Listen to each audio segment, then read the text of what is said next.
नमस्कार, मैं हूं दीपाली राणा। आप देख रहे हैं फ्यूचर एक्सप्रेस और मार्केट के एक्शन पर नजर रहेंगे। कुछ इंटरेस्टिंग ट्रेड्स भी आपके लिए लेकर आएंगे। हमारे साथ आज मोतीलाल ओसवाल के रुचित जैन बने हुए हैं, साथ ही नंबर्स पर भी बातचीत करेंगे। मैरिको के नंबर्स आए हैं, कंपनी के सीईओ पवन अग्रवाल हमारे साथ कनेक्टेड रहेंगे आगे शो में नंबर्स के हाइलाइट्स पर चर्चा करने के लिए। लेकिन सबसे पहले लेकर आते हैं इस समय का मार्केट का एक्शन आपके सामने, जहां पर आज के बाजार में इंटरेस्टिंग मूव्स देखने को मिल रहे हैं। सेलेक्ट पॉकेट्स हैं जो काफी अच्छा परफॉर्म करते हुए दिखाई दे रही हैं। शुरुआत करते हैं निफ्टी के साथ, जो कि दायरे में कारोबार करते हुए दिखाई दे रहा है। इस समय 1/4% से ज्यादा की बढ़त निफ्टी में देखने को मिल रही है। हरे निशान में कारोबार। बैंक निफ्टी अंडर परफॉर्म करते हुए 0.5% की गिरावट है यहाँ पर। निफ्टी बैंक 54,800 के आसपास ट्रेड कर रहा है, दिन के लोअर लेवल्स के आसपास। इंटरेस्टिंग मूव्स देखने को मिल रहे हैं मिड कैप्स में, जहां पर एक आउट परफॉर्मेंस है। हालांकि आज मिड कैप स्मॉल कैप्स में आपको मिड कैप्स में ज्यादा बाइंग इंटरेस्ट देखने को मिल रहा है। डे हाई पर इंडेक्स 1% की मजबूती के साथ, स्मॉल कैप इंडेक्स में भी 0.5% से ज्यादा की बढ़त देखने को मिल रही है। क्योंकि मिड कैप्स में अच्छी बाइंग है, स्मॉल कैप्स में खरीदारी है, इसीलिए मार्केट की वृद्धि पॉजिटिव दिखाई दे रही है। 1804 स्टॉक हैं जो तेजी के साथ कर रहे हैं ट्रेड, 748 स्टॉक्स हैं जो कि गिरावट के साथ कर रहे हैं ट्रेड। अगर सेक्टोरल परफॉर्मेंस भी देखेंगे ना, तो लाल निशान में सिर्फ आपको 3 ही सेक्टर्स दिखाई देंगे, Nifty bank, Nifty PSU bank index और निफ्टी फाइनेंशियल्स। तो आज फाइनेंशियल्स में इंटरेस्ट नहीं है ट्रेडर्स का, यहाँ पर लाल निशान में ट्रेडिंग हो रही है। बाकी सभी सेक्टर्स हरे निशान में है। सबसे ज्यादा बाइंग देखने को मिल रही है निफ्टी एनर्जी में, स्पेशली जो ऑयल मार्केटिंग कंपनीज है वहां पर कच्चे तेल की गिरावट का इंपैक्ट देखने को मिल रहा है। रिलायंस पार्टिसिपेट कर रहा है। निफ्टी एफएमसीजी 1% ऊपर है। निफ्टी मेटल में 1% की बढ़त देखने को मिल रही है। ऑटोज में भी ऑलमोस्ट 1% के गेंस हैं। निफ्टी फार्मा, आईटी, रियल्टी में भी हरे निशान में ट्रेडिंग होते हुए दिखाई दे रही है। तो ये तो फिलहाल मार्केट का एक्शन हुआ। अब नजर डालते हैं डेटा पर और शुरुआत करते हैं इंडेक्स के साथ। निफ्टी बैंक निफ्टी के आंकड़े आपके सामने लेकर आते हैं और देखते हैं ट्रेडर्स किस तरीके की स्ट्रैटेजी आज के मार्केट में फिलहाल बना रहे हैं। तो निफ्टी के नंबर्स आपके सामने। अगर आप निफ्टी के कॉल्स देखेंगे तो 24,400 की कॉल में 76 लाख का ओपन इंटरेस्ट है, 21 लाख का बदलाव। 24,500 की कॉल में 1.5 लाख का ओपन इंटरेस्ट है, 67 लाख का बदलाव है। और 24,600 की कॉल में 88 लाख का टोटल ओपन इंटरेस्ट, बदलाव देखने को मिल रहा है 33 लाख का। तो कॉन्सेंट्रेशन 24,500 की कॉल में सबसे ज्यादा। वहीं अगर आप पुट किस तरफ आंकड़े देखेंगे तो 24,300 की पुट में 86 लाख का ओपन इंटरेस्ट, 38 लाख का बदलाव। 24,200 की पुट में 58 लाख का ओपन इंटरेस्ट, 26 लाख का बदलाव। वहीं 24,100 की पुट में 35 लाख का टोटल ओपन इंटरेस्ट, बदलाव 15 लाख का। तो 24,300 24,500 इसके बीच में निफ्टी घूमता हुआ फिलहाल दिखाई दे रहा है और शायद यही रेंज सस्टेन करते हुए दिखाई दे। आगे हम रुचित की राय भी लेंगे इस पर। अब दिखाते हैं आपको निफ्टी बैंक के आंकड़े आज के कारोबार के, वहां पर क्या रुझान देखने को मिल रहा है। क्योंकि लैक लस्टर ट्रेड्स हैं, थोड़ा प्रेशर भी निफ्टी बैंक में देखने को मिल रहा है। एफएनओ हीट मैप भी आपको दिखाएंगे। निफ्टी बैंक इस समय 0.5% नीचे ट्रेड कर रहा है, दिन के लोअर लेवल्स पर 54,868 के लेवल्स पर। एफएनओ हीट मैप दिखाते हैं तो ये बुलिश है, क्योंकि 85 स्टॉक से जहां पर तेजी की पोजीशंस बनी है, 102 स्टॉक से जो शॉर्ट कवरिंग के सहारे चल रहे हैं, 16 स्टॉक से जहां पर शॉर्ट बिल्डअप हुआ है, 18 स्टॉक से जहां पर तेजी की पोजीशंस समेटी जा रही हैं। कौन सी हैं ये स्टॉक्स, लेकर आते हैं आपके सामने एक एक करके। तो लॉन्ग बिल्डअप कहां हुआ है? अदानी टोटल गैस 13% ऊपर, अदानी ग्रीन में 8.5% के अप मूव, एचपीसीएल 7.5% ऊपर, के इंडस्ट्री 5.5% ऊपर, बीपीसीएल 4.5% ऊपर। शॉर्ट कवरिंग कहां है? Adani enterprises, Adani ports, Adani energy solutions, Trent, IGL, जहां पर शॉर्ट कवरिंग के सहारे तेजी बनी है और 4% से लेकर 7% के अपमूव देखने को मिल रहे हैं। शॉर्ट बिल्डअप कहां है? एसबीआई 2% नीचे, ओएनजीसी 2% नीचे, डॉक्टर रेड्डीज 1.5% नीचे, एक्सिस बैंक 1% नीचे, मैक्रोटेक डेवलपर्स 1% नीचे है। तेजी की पोजीशन समेटने के कारण जो स्टॉक्स नीचे हैं उसमें कोटक बैंक 4.5% नीचे, इंडसइंड बैंक 0.5% नीचे, आईसीआईसीआई लोम्बार्ड 0.5% नीचे और 0.5% नीचे ओरेकल और जेएसडब्ल्यू स्टील कारोबार करते हुए दिखाई दे रहे हैं। अब ट्रेडिंग स्ट्रैटेजीज आपकी क्या हो सकती है, इस पर करते हैं बातचीत। रुचित नमस्कार, बताइए पहले तो निफ्टी पर आपकी राय। क्या दायरा आप देख रहे हैं, कोई ट्रेडिंग अपॉर्चुनिटी इंडेक्स पर बन रही है या छोड़ दें? जी नमस्ते, वेरी गुड आफ्टरनून। वेल, अगर पिछले 4 ट्रेडिंग सेशन से देखें तो निफ्टी कहीं ना कहीं 24,500 24,550 नो इस रेंज में थोड़ा रेजिस्टेंस ले रहा है। जो एग्जैक्टली 61.8% रिट्रेसमेंट लेवल है हमने जो पिछला पूरा करेक्शन देखा था ऑल टाइम हाई से 21,700 का लो उसका। सो हमें लग रहा है कि यहाँ पे अब इंडेक्स फ्रंट पे हम थोड़ा सा एक कंसोलिडेशन फेज देखेंगे, जहाँ पे जो हम ऑलरेडी एक अच्छा अप मूव देख चुके हैं उसको थोड़ा सा कंसोलिडेट करेगा मार्केट्स। और आप ओपन इंटरेस्ट भी देखेंगे 24,500 के स्ट्राइक प्राइस पे जो ये वीकली सीरीज है उसमें एक हाईएस्ट ओपन इंटरेस्ट वहां पे बिल्टअप है और नीचे 24,300 के स्ट्राइक प्राइस पे पुट में हुआ है बिल्टअप देखने को मिला है। सो इंडेक्स फ्रंट पे कोई इधर साइड बड़ा मूव नहीं लग रहा है। 24,300 24,500 से 550 आई थिंक इसी रेंज से हम थोड़ा कंसोलिडेशन होते हुए देखेंगे। बट ये सब देखेंगे तो मार्केट ब्रेथ आज अच्छा हेल्दी है और मोर एक स्टॉक स्पेसिफिक अपॉर्चुनिटीज लेंगे तो ज्यादा बेटर ट्रेड सेटअप दिख रहे हैं। तो इंडेक्स पे कोई फ्रेश ट्रेड सेटअप नहीं है, बट लेकिन हम डेफिनेटली ये रेंज देख रहे हैं जहाँ पे 24,450 से 24,300 इसी रेंज में थोड़ा कंसोलिडेशन रह सकता है। और बैंक निफ्टी पर राय क्या है? क्या बैंक निफ्टी थोड़ा और नीचे आ सकता है? थोड़े यहाँ पर जो तेजी थी उसके बाद कंसोलिडेट कर रहा है, तैयार कर रहा है खुद को नए अप मूव के लिए, कैसा लग रहा है बैंक निफ्टी का मूव अगर डेटा को भी समझेंगे इनफैक्ट तो?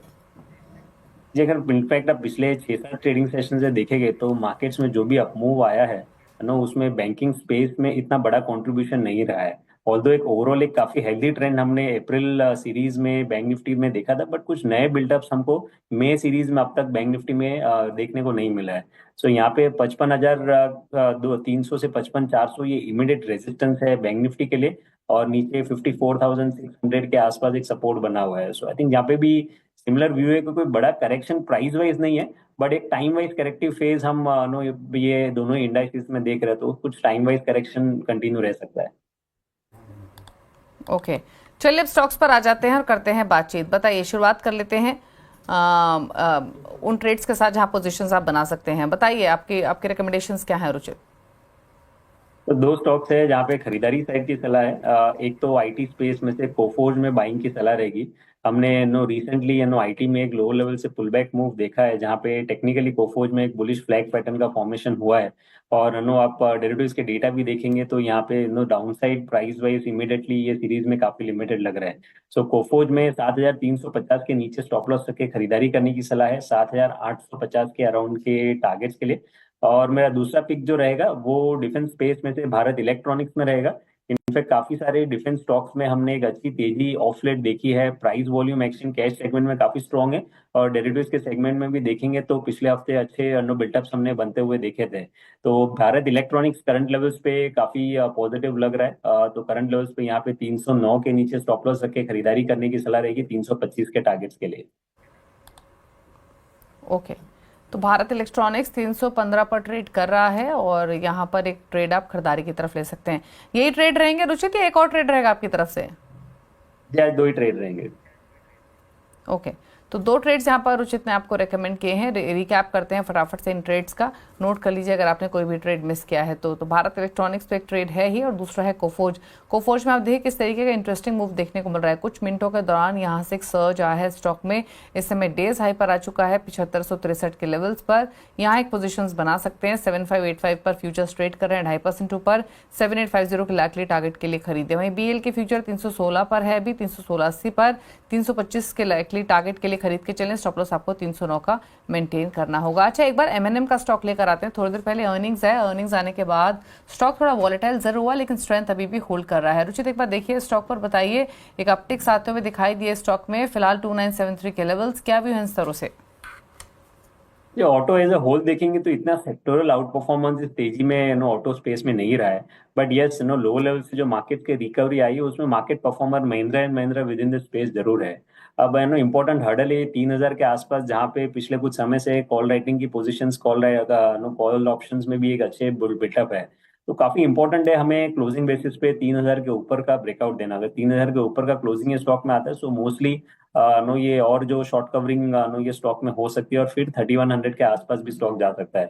तो इमीडिएटली फिलहाल मोमेंटम थोड़ा पॉजिटिव है। 2850 का सपोर्ट है, 3,000 का रेजिस्टेंस है। तो एग्जिस्टिंग पोजीशंस है तो होल्ड करने की सलाह रहेगी। 2850 के नीचे स्टॉप लॉस रखे, और अगर 3,000 के लेवल्स के ऊपर ब्रेकआउट आता है तो फिर फ्रेश बाइंग के लिए भी स्टॉक को कंसिडर कर सकते हैं।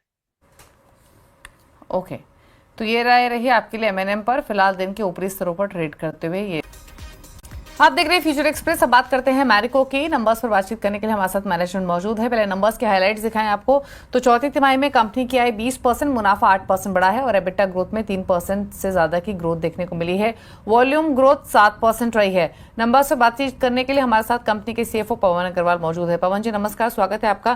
तो एज एक्सपेक्टेड नंबर्स तो अच्छे रहे हैं, लेकिन मार्जिन अंडर प्रेशर रहे हैं। ये मार्जिन पर प्रेशर के पीछे के कारण और क्या आउटलुक है यहाँ से गोइंग फॉरवर्ड मार्जिन पर?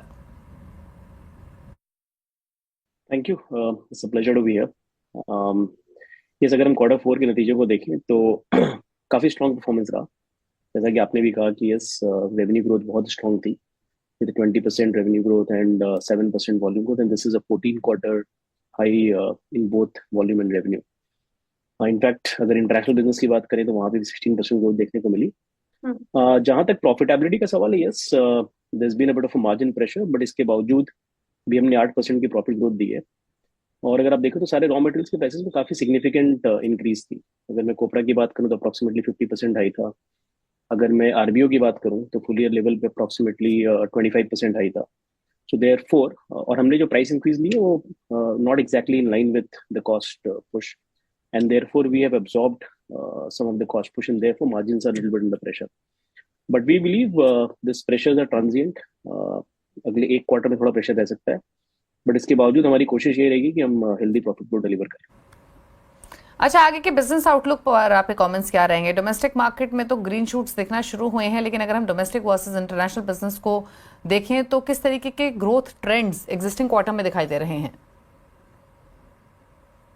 डोमेस्टिक बिजनेस की अगर मैं बात करूं तो हमने अप्रोक्सीमेटली 7% वॉल्यूम ग्रोथ डिलीवर करी है, और इंडिया बिजनेस से 23% के आसपास रेवेन्यू ग्रोथ डिलीवर करी है।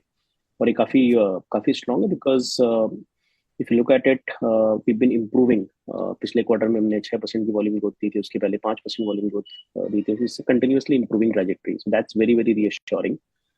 एंड अगेन इसमें भी अगर मैं डिफरेंट सेगमेंट्स की बात करूं तो Parachute coconut oil is about 22% growth, Saffola edible oil is again 26% growth. Value added hair oil में भी हम सिक्वेंशियल इंप्रूवमेंट देख रहे हैं। सो प्लस इनफैक्ट जो नए पोर्टफोलियो, जो diversified portfolio, foods and premium personal care including digital first brands, they also have been growing very very rapidly. Similarly, international business की बात करूं तो ये 16% की constant currency growth, again a very strong performance. Again it was very very broad based. So अगर आप देखो तो बांग्लादेश में हमने भी डबल डिजिट ग्रोथ दी है, बाकी टेरिटरीज में डबल डिजिट ग्रोथ दी, और हम ऐसा उम्मीद करते हैं कि आगे जाते हुए भी इंटरनेशनल बिजनेस की डबल डिजिट ग्रोथ की ट्रैजेक्टरी कंटिन्यू रहेगी। अच्छा, जो रिसेंटली प्रोडक्ट्स आपने लॉन्च किए उन्होंने किस तरीके की परफॉर्मेंस दिखाई है, स्पेशली प्रीमियम और डिजिटल फर्स्ट सेगमेंट में? सो इनफैक्ट अगर आप नए पोर्टफोलियो की बात करो तो एक डाइवर्सिफाइड पोर्टफोलियो जिसको हम कहते हैं, जिसका कंट्रीब्यूशन अप्रोक्सीमेटली 10-11% था 2 साल पहले, अब वो 22% के आसपास पहुंच गया, तो which means they have been growing at 40-50% plus. So foods business and premium personal players, which includes digital first brands, is now almost touching 2,000 crores. So हमने एक डाइवर्सिफिकेशन का एजेंडा लिया था इन FY20। उस समय कंट्रीब्यूशन अप्रोक्सीमेटली 5-6% के आसपास था, और हमने कहा कि हम कुछ सालों में इसको 25% लेकर के जाएंगे, and that is where we are. So we believe these growth portfolios will continue to fire and will continue to grow at 25% plus. अच्छा, अगर हम आगे के डिमांड ट्रेंड्स देखें तो किस तरीके का रुझान देखने को मिल रहा है रूरल मार्केट में वर्सेस अर्बन मार्केट में? एंटिसिपेशन तो ये है कि अर्बन मार्केट से तेजी के मुकाबले तेजी से रिकवरी रूरल मार्केट में रहेगी। आप क्या कहेंगे इस पर, rural versus urban demand trends पर? जहां तक एफएमसीजी सेक्टर का सवाल है, rural growths have been better than urban growths. As far as Marico is concerned, we have seen similar growths, because हमारा जो प्रीमियम सेगमेंट है that has been growing quite rapidly, and that caters to the urban segment. In fact, 70% of our portfolio is more urban centric, and given the kind of we believe that urban definitely has tailwinds going ahead, because if you look at food inflation, retail inflation has been going down, income tax की जो रियायत मिली थी उसका benefit भी FY26 में आएगा. So therefore, for us, it's been similar, and we believe going ahead also the growth trajectory should improve. अच्छा, आगे जाते हुए क्या आपका आउटलुक है? कोई एक्विजिशन, कोई एक्सपेंशन प्लान, कोई आगे के लिए प्लान्स आपके? हमने पिछले 3-4 सालों में काफी एक्विजिशंस किए हैं। डिजिटल फर्स्ट ब्रांड्स अगर आप देखो तो हमने 4 डिजिटल फर्स्ट ब्रांड्स लिए, ओवरसीज में भी हमने एक्विजिशन करी है, और वो सारी एक्विजिशंस काफी अच्छी रही हैं। All of them have been growing pretty well. So we will be opportunistic, अगर कोई अच्छी अपॉर्चुनिटी मिलेगी तो बिल्कुल करेंगे, but as of now our focus is to disproportionately grow this part of the portfolio.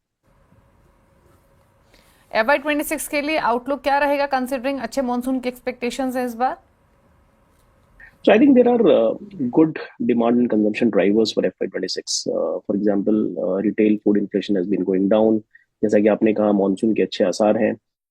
इसके अलावा MSPs में हाइक है, एंड जैसे कि मैंने पहले कहा, इनकम टैक्स की रियायत का बेनिफिट पूरे FY26 में आना चाहिए। So these are good demand drivers.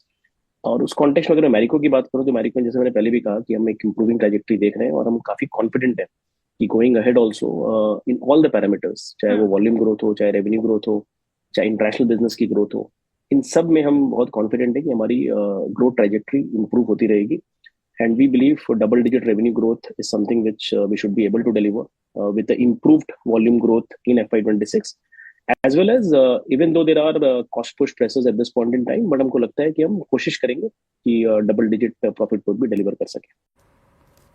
चलिए, शुक्रिया पवन जी आने के लिए शो में और अर्निंग्स पर आउटलुक देने के लिए। गुड लक आपको कमिंग क्वार्टर्स के लिए। स्टॉक पर एक राय ले लेते हैं। रुचित, एक बार देखिए, मैरिको को स्ट्रॉन्ग स्टॉक रहा है पूरे एफएमसीजी पैक में, 4% ऊपर अभी भी, क्या व्यू है?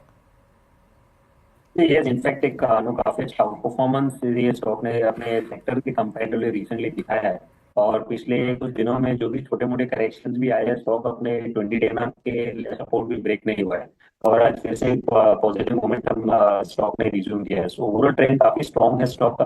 आई थिंक पोजिशनली ये स्टॉक में 750 760 तक के लेवल्स आने चाहिए, तो करंट लेवल्स पे भी रिस्क रिवॉर्ड रेशियो फेवरेबल है यहाँ पे खरीदारी करने के लिए। मेरे हिसाब से 705 के नीचे स्टॉप लॉस से फ्रेश बाइंग भी स्टॉक में की जा सकती है 760 के अराउंड के टारगेट्स के लिए। ओके, चलिए रुक रहे हैं इसी के साथ एक ब्रेक के लिए। लौटेंगे तो लेकर आएंगे आज का सस्ता ऑप्शन, जल्द वापस आते हैं। तो सब यहाँ से सीधे रुक करते हैं आज के सस्ते ऑप्शन का। जानते हैं रुचित से एक सस्ता ऑप्शन आज के लिए। बताइए रुचित। जी, अगर थीमेटिक बात करें तो हमें लग रहा है कि डिफेंस एज अ थीम जो है वो हमें और भी इस सीरीज में पॉजिटिव लग रही है। ये सीरीज की शुरुआत से ही आप डिफेंस थीम में, चाहे आप कैश सेगमेंट में देख ले या एफ&ओ में, काफी अच्छी पोजीशंस बनी है। तो HAL यहाँ पे काफी बुलिश सेटअप है कि जहाँ पे लॉन्ग पोजीशंस बनी हुई है वो अभी भी इंटैक्ट है। तो HAL में 4600 का कॉल ऑप्शन यहाँ पे खरीदारी करने की सलाह रहेगी, जो करंटली 175 180 की रेंज में ट्रेड कर रहा है। ये यहाँ से 120 के स्टॉप लॉस रख के खरीदारी करे और 280 के अराउंड के टारगेट्स आप इस ऑप्शन में नियर टर्म में एक्सपेक्ट कर सकते हैं। ओके, चलिए, तो हिंदुस्तान एरोनॉटिक्स का कॉल ऑप्शन आप ले सकते हैं। 4600 का कॉल ऑप्शन लेने की सलाह है, जो फिलहाल ट्रेड कर रहा है 188 रुपए के आसपास। 280 का लक्ष्य है, 120 का स्टॉप लॉस आपको रखना होगा। अच्छा, ऑयल मार्केटिंग कंपनीज पर एक राय ले लेते हैं। ऑलरेडी एक अच्छी स्ट्रेंथ देखने को मिली है, बट HPCL, BPCL, IOC, कोई भी स्टॉक ऐसा लग रहा है कि रुचित जहां पर नया ट्रेड इनिशिएट किया जा सकता हो? ट्रेंड तो काफी स्ट्रॉन्ग है और जो फैक्टर्स भी है, जैसे ब्रेंट हमने आज 70 के नीचे जाते हुए देखा, USD INR रिसेंटली अच्छा करेक्शन आया है। तो हमें लग रहा है कि ये दोनों ही फैक्टर्स OMCs के लिए क्योंकि पॉजिटिव है, तो इसीलिए आपको रिलेटिव आउट परफॉर्मेंस कंटिन्यू रहेगा। बट पिछले 2 ट्रेडिंग सेशन में ऑलरेडी एक अच्छा अपमूव आ चुका है, तो बाय एंड डिप्स की रणनीति रखने की सलाह रहेगी। छोटे मोटे डिप्स अगर मिलते हैं तो HPCL को 400 के अराउंड अगर आता है, 411 पे ट्रेड हो रहा है तो 400 के अराउंड आता है तो वहां पे खरीदारी करे, 390 के नीचे स्टॉप लॉस रखे और 420 422 के अराउंड के टारगेट्स के लिए। ओके, तो HPCL, BPCL, IOC तीनों ही स्टॉक स्ट्रॉन्ग दिखाई दे रहे हैं आज के सेशन में और दिन के ऊपरी स्तरों पर कारोबार करते हुए आज के सेशन में। अच्छा, एक बार इंडिगो का स्टॉक लेकर आते हैं और देखते हैं ये स्टॉक में किस तरीके का एक्शन आज के कारोबार में देखने को मिल रहा है। एक स्ट्रॉन्ग परफॉर्मर ये रहा है और स्टॉक देखिए आज भी 3.5% ऊपर है। कच्चे तेल की कमजोरी पॉजिटिव इंटरग्लोब एविएशन के लिए भी, लेकिन स्टॉक एक अपनी ही चाल चला है। एक बार देखिए इंडिगो और बताइए कैसे लग रहा है ये स्टॉक? ये भी यहाँ से और पॉजिटिव डायरेक्शन में कंटिन्यू रह सकता है। पिछले हफ्ते हमने थोड़े से करेक्शन आते हुए देखे थे स्टॉक में, बट स्टॉक ने अपने 20 डे में ब्रेक नहीं किए और इनफैक्ट सपोर्ट लेके फिर से आज अपट्रेंड का मोमेंटम रिज्यूम किया है। बिल्डअप भी अच्छा है कि जहाँ पे फ्रेश लॉन्ग फॉर्मेशन दिख रहे हैं, तो करंट लेवल्स पे भी हमें लग रहा है कि इंडिगो में एक रैली कंटिन्यू रहेगी। तो करंट लेवल्स पे भी 5350 के नीचे स्टॉप लॉस रख के खरीदारी कर सकते हैं 5850 के अराउंड के टारगेट्स के लिए। ओके, चलिए, तो ये राय रही इंडिगो पर। शुक्रिया आपका रुचित आने के लिए शो में और सभी स्ट्रैटेजीज शेयर करने के लिए। Thank you so much. इसी के साथ फ्यूचर एक्सप्रेस में तो इतना ही। ब्रेक के उस पर आप देखिए सास बहुआ सेंसेक्स। नमस्कार।